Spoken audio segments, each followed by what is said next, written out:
Hello and welcome to another episode of Our Own Devices. Again, as always, we have a great guest with us and you're going to learn a lot. And it's about a platform I'm sure all of you spend quite a bit of time on these days. So let's say welcome to Tomer Cohen, who is the Chief Product Officer at LinkedIn. Tomer, welcome to the show. Thank you so much. It's great to be here. So the conversation in our office and everywhere is that LinkedIn is the new Facebook. Is it the new Facebook? LinkedIn always existed for professional opportunities. So I think in very ways, it's quite different than how you think about the regular social network. Our goal has always been about how we can connect professionals to make them more productive and successful. And in that sense, we're continuing on that path as we used to do. And it's great to see the traction we have in India. So I think in many ways, people are getting used to the LinkedIn in India as a daily tool and as a way to connect and have conversations with people. And that's where it's very, very exciting for us.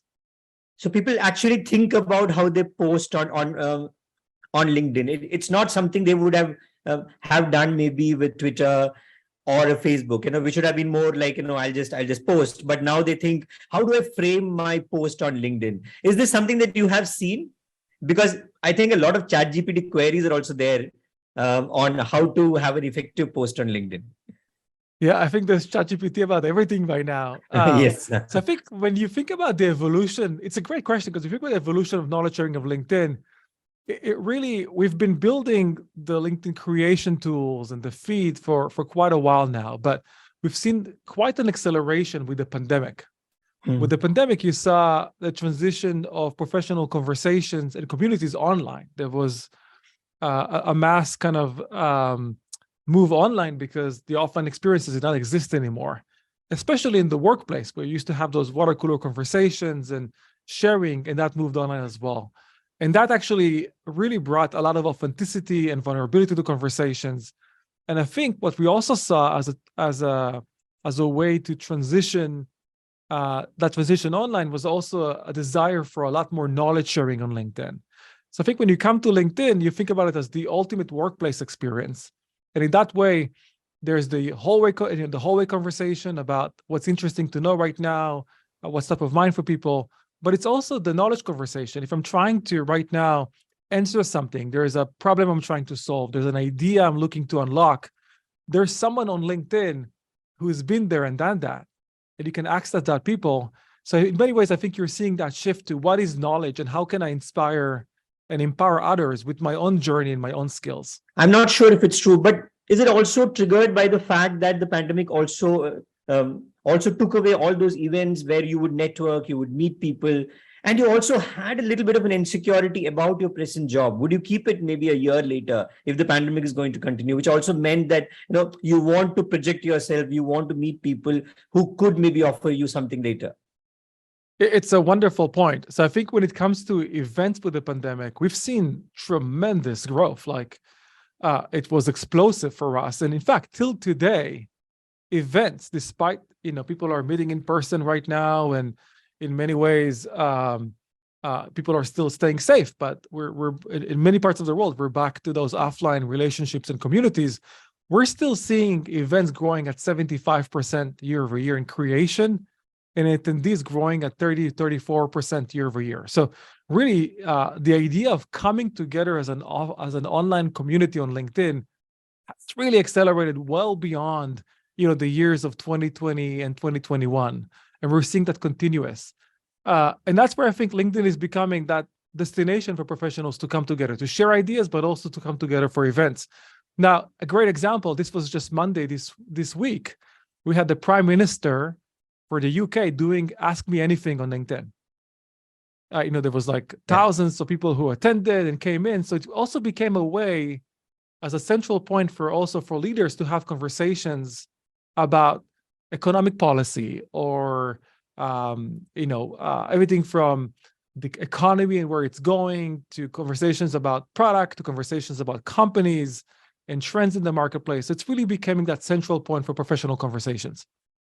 So for a minute, I was just thinking, who is the Prime Minister of UK now? Talking about insecurity, that's one job. I hope somebody keeps for longer. So So you had the pandemic. We are maybe in the post-pandemic era now. So how is LinkedIn changing? What's happening at LinkedIn now? Yeah, so there's tremendous momentum right now on LinkedIn. Just to give people a sense of the growth, and part of it is a big part of it is India. So today on LinkedIn, we actually just announced we're north of 930 million members and Wow. growing really fast. We surpassed. I was in India a couple of months ago, and it was a special moment for us because we surpassed 100 million members in India. Okay. And India is one of our fastest growing markets, not just in members joining, but in members messaging, job seeking, learning. India is actually incredible when it comes to learning. Some of the fastest growing learning hours we're seeing. In fact, I think India is the 2x the global average for learning, which is incredible. It shows a lot about the appetite for skills and learning in the market itself. So we're seeing that phenomenal momentum. And for us, really, it's really doubling down for that, really helping professionals connect with the skills and knowledge they need for each other to be able to access great career opportunities.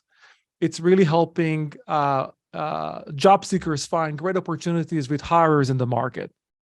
And we're seeing tremendous growth there. It's really helping companies find great customers and people are looking to buy a great service on LinkedIn. So really think about really the power of LinkedIn is to bring two professionals together. One person's open role on their team is somebody else's dream job. One person's idea is somebody else's learning. One person's product is somebody else's productivity. And facilitating that interaction is really what makes LinkedIn very, very unique. It is also an experiences hub, right? People are sharing their experiences so that you learn from it, and maybe people are adding on. And again, this is not something you would really, see on the other platforms.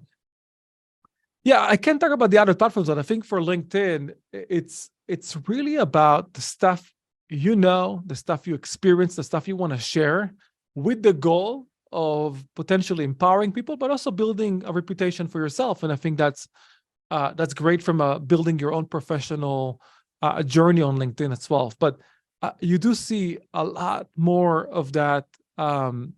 Here's how I solved something. In fact, you mentioned about GPT before.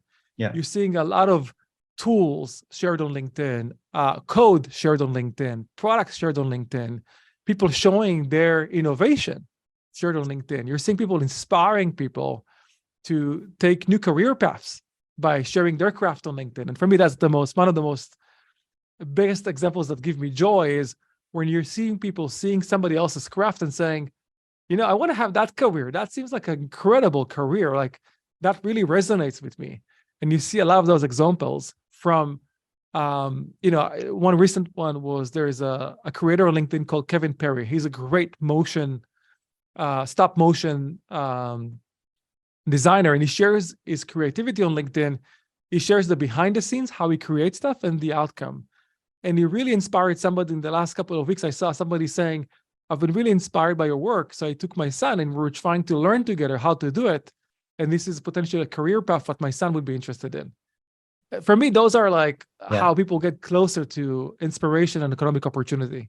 I've seen something which has always intrigued me about LinkedIn, that, almost every post, at least what I post has much more traction, has much more reach, has much more engagement than I would see elsewhere. Is there algorithm behind it? Is it sort of helping take people's conversations to more people? You often see people posting saying, hey, commenting for better reach, so how does that algorithm nudge the conversations? It's a great point. We've been evolving a lot, the LinkedIn feed. I was leading the product early days to really start moving more towards conversation sharing, professional conversations. And ever since then, we've been evolving it more and more into more of the knowledge conversation and topicality. So when you build a network on LinkedIn, that's your network, people who ideally know you and they're looking forward to engage with you. And those interactions are great. There's basically kind of relationships all the way from knowledge, but to nurturing conversations on LinkedIn between your network, really helping nurturing professional relationship. But we also know that people come to LinkedIn to find great advice or knowledge. So if you take example your show, I'm sure a lot of people tune in to find what's happening in the world of technology, what's happening with new trends, what are great ways to build a product or to learn how to build a company. And they're really trying to be matched with you as the creator of knowledge, with your guests, and being matched with information they can learn from. So we've been doing a lot of work to really focus on connecting creators and their audiences through topics. So the topics they're interested in, the ideas they're interested in. So really, when you find more traffic and more views on LinkedIn and more followers, it also tends to be the ones who are most interested in your content, more interested in learning from you. And we've been doing a lot of work to try to bring that together into an experience where people can come to LinkedIn and find conversations that matter most to their career and craft. And that is a continuous journey for us, and one that you'll see a lot more innovation from us coming forward. So you have the elephant in the room, which is AI, and we already discussed ChatGPT. So how has LinkedIn evolved for the era of AI? So it's a wonderful question. So we've been building with AI for many, many years. In fact, I have 2 courses on AI because of the way we've been building on LinkedIn, and I wanted to bring it to the world so others can learn as well. If you take a step back, AI has really quietly transformed our life for the last 2 decades. Yeah. But it's been in the background. And now with this generative AI models and applications, it's moving from the background to the front. And it has really the potential to reshape industries, reshape economies, and even reshape how society works. And when it comes to work, it completely redefines how we work. From automating really complex processes, some of the most amazing things you're seeing right now with AI is how you take complex processes and workflows and you automate them into a simple, almost magical flow. You can do a lot today with AI and GPT. And you can create code. You can build stuff from scratch. You can literally take a photo of an application and say, build it for me. And this is with the prompt, you can say what you want it to do. It's incredible the type of the innovation we're seeing right now. At LinkedIn, it's no different. We often looked at AI as the matchmaker. How can we best connect job seekers with their dream companies? How can we help connect brands with buyers? How do we connect communities of professionals who have great content, great podcasts, with followers of that content who would love to learn from them? But now with generative AI models, we can actually take that further. We can start elevating the capabilities of every professional with offering this notion of a co-pilot, a coach that can help them on their journey, a coach that can help them be more productive and successful. So you might have an idea about what to write, and you want some inspiration to how to write it well, as an example. Yeah. And you might use LinkedIn to do it. You might want to know what type of career paths are for you and go deeper on those and ask conversations. We can help you understand that. You want to go deeper on a topic, we might help you understand that. So there's a lot more opportunities for us to really bring AI to the front and give it at the hands of members so they can do their job and they can really kind of elevate the career to a whole new level. We already launched a few things very early. And those are just, the first things we're taking out. I'm really excited about what's going to come out soon. But everything from helping you build your profile better. One of the hardest tasks we hear people is, it's really hard for me to summarize my entire experience into a paragraph and put it in my About Me section. So we're helping you do that, or helping hiring managers write job descriptions. So I'm really proud of the work we're doing there, but you're going to see a lot more coming out. One more area that I think for listeners of your show, I think would be phenomenal is we launched close to 100 AI courses for free on LinkedIn, with the goal of really empowering everybody to go and learn, because ultimately the power of this technology would only come to massive productivity if everybody understands how to use it. So there's 100 courses right now on LinkedIn for free that everybody right now can go and really build their skill set and become literate in how they can bring it to their own companies and to their own professional journeys. You mentioned how big LinkedIn is, almost 1 billion, so almost as big as India, in a way. But does that mean that you also need to now think differently, especially while rolling out, let's say, an AI product? Of course, with a profile builder, maybe you can have the same logic for everybody, but you might also need to sort of have algorithms, have even logics which are sensitized for a certain geography, for a certain set of users. So how do you look at that? Because I guess you mentioned India alone is 100 million users. So how do you fit that in? Do you need to now have a little bit of a decentralized approach when it comes to product? It's a great point. I think in many ways, we've actually done multiple iterations in the past around how do we localize a product into an area. Yeah. And before we were, one big global app, and We're trying to bring it into markets. And what we found was that you want to learn locally, but then build it all the way to the global algorithm or the global app. And that's the best way for you to scale, because ultimately what the power of LinkedIn is really connecting communities of professionals across the whole world. LinkedIn in many ways helps you build your business across the whole world, find information and knowledge from everybody in the world, from every part of that 930 million professionals you can learn from. But you want to build it in a way that everybody in their local market is empowered to use it. So I'll give you an example that I use generative AI to do. When I came back from India and I had an incredible trip, I've learned so much about how the country is building itself with building its own tech stack. The India tech stack is one of the most incredible things in tech right now. And I wrote a post in English, and then I took ChatGPT and I translated it to Hindi. And usually with translations, it just translates the words, it tries to keep the context and the meaning. And because I was using this incredible technology, it took the meaning of my post and wrote it as if, a Hindi native person was doing it. And I got a lot of kudos for my Hindi, which of course I don't have, but it gives you a sense of like localization even is going to go for a step function where it's really about the meaning of your content, shared in a localized, empowered way versus just kind of how we used to think about translation a while back, which is kind of words translation, not really meaning translation. That's just like one example of how you can bring a market into fruition. Now, every market is unique. Every market goes for its own implications of how the job market is doing there. What is knowledge sharing? For example, when I was in India, I met with many top voices, and I heard continuously that there is a lot of desire for skills and learning. Now, it's true across the world, but there is a lot more appetite in India, given how the talent marketplace is like a flourishing economy in many ways, and there's a desire to learn more and more skills and to shift into more tech segments in many ways. And reskilling and upskilling is a massive trend in India that right now that LinkedIn is tapping into and really trying to help empower a professional.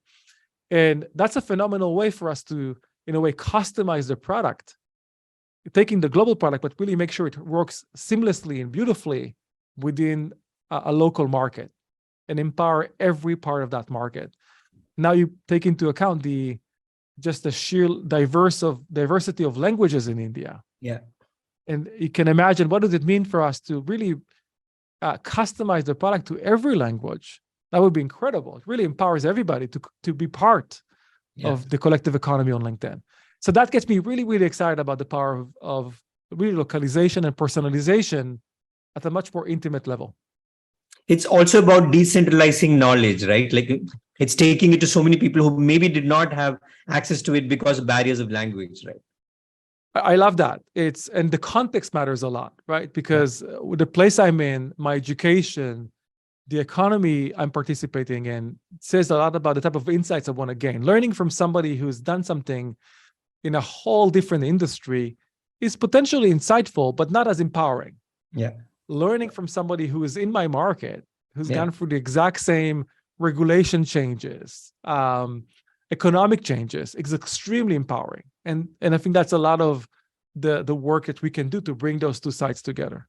You also mentioned about how to build locally and sort of take it global, and it took me back to almost 2 decades back when companies like Nokia would see very interesting trends come out of the India market. For instance, the concept of a dual SIM on phones comes from India because people were swapping SIMs as they moved from one region to the other, and all of these products became global products. Because you got an insight from a market which had a very unique way of doing it. Are you also seeing similar trends among LinkedIn users in India, which you think, hey, is fascinating? Maybe we should look at scaling this up for a global audience.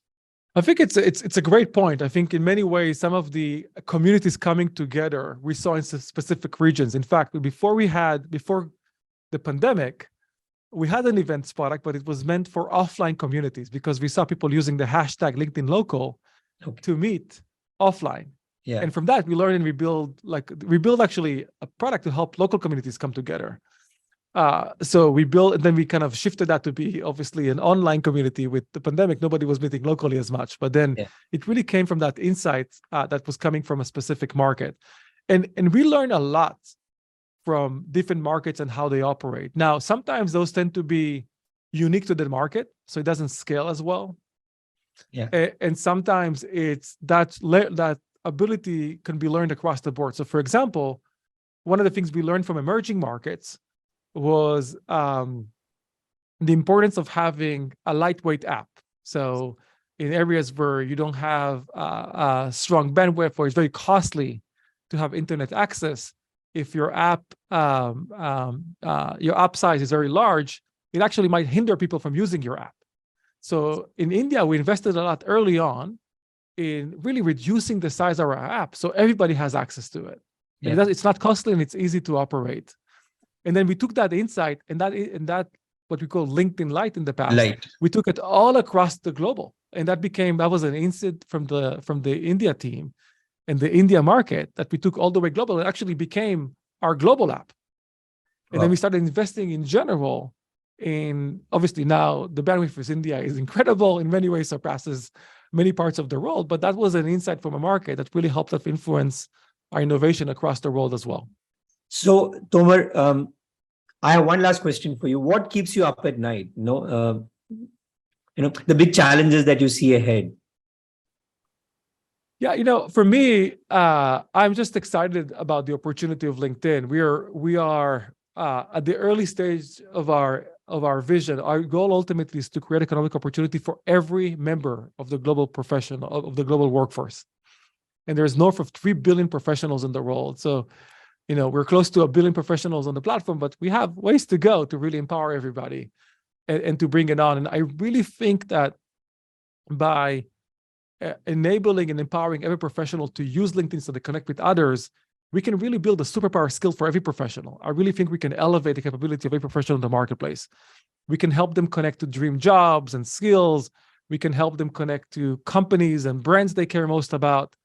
Most of all, I'm excited to unlock exponential economic opportunity for people through knowledge sharing. You talked a lot about in the podcast about knowledge sharing on LinkedIn. And I think that has the most unique, empowering way to help people deepen their expertise, elevate their productivity, and access opportunity for collaboration and contribution. So for me, it's really about the opportunity ahead. You couple that with generative AI capabilities, and you can really elevate every professional, in my opinion, to achieve their career aspiration and then continuously build a professional. So that's what excites me up at night, really very much than anything else we're doing. Amazing. So I'm sure our listeners got a lot more knowledge about what is basically their knowledge hub these days. So Tomer, thanks a lot for being on the show. Thank you so much. So you were listening to Tomer Cohen from LinkedIn. I'm sure you love the platform and will be using it much more with the kind of insight that he's given you about how this wonderful platform is evolving. We'll be back next week with another guest, more knowledge. Till then, our podcast is available everywhere you listen to your podcasts.